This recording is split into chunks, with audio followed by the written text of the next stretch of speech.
We'll say before we get started this year, first I'll take the opportunity to wish everyone a happy 4th of July.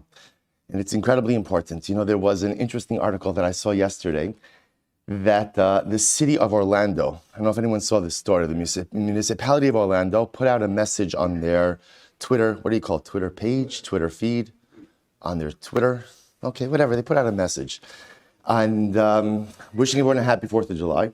And saying, it was interesting, and saying that we understand this year, maybe not everyone feels like celebrating 4th of July. You know, maybe everyone's not so happy with what's happening in the country. Clearly a reference to the multiple Supreme Court decisions. And there was interest, they said, but we wish everyone a happy 4th of July. So there obviously was an incredible backlash to it. The Fraternal Order of Police of Orlando said it was like such a shocking message. How can you put out, you know, we understand that people don't celebrate 4th of July. And it was such an interesting musar, because what happens often in relationships is it's what have you done for me lately? Relationships often have a very short memory. So if you've come through for me today, then I love you. If you're doing what I ask of you today, then I love you.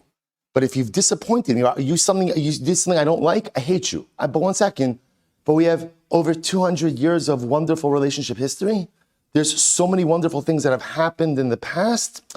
All of that gets erased by the disappointment of the present. And it's so important.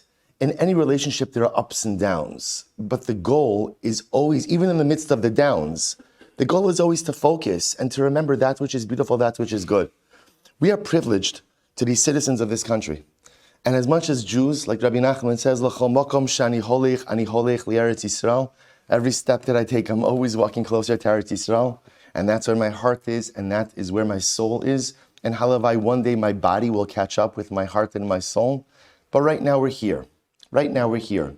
And while we're here, we're privileged to be citizens of this incredible country. A country that provides us with safety, with security, with democracy, with the rights to practice our religion, with the ability to learn Torah. We're sitting here learning Daf Yomi, Baruch Hashem. We're building a shul. We're doing all of these incredible things because of the freedoms we have in this great nation. And those freedoms don't just appear. Those freedoms come on the altar of sacrifice of so many throughout the centuries of this country. And it's so important. You agree, you disagree with the Supreme Court? Great, that's your business. Everyone is entitled to. And by the way, part of this democracy is you could disagree if you want to. And you're not going to get, there are countries where if you disagree, they won't hear from you. Nobody will hear from you again.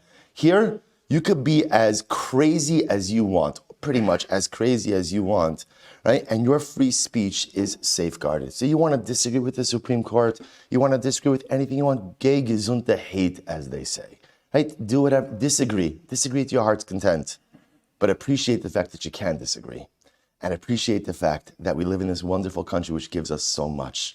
So on this 4th of July, it's important to say also, Hodu la Hashem ki tov ki li'olam chasdo, that if we have to be in galus, what a beautiful galus HaKadosh Baruch Hu has put us in.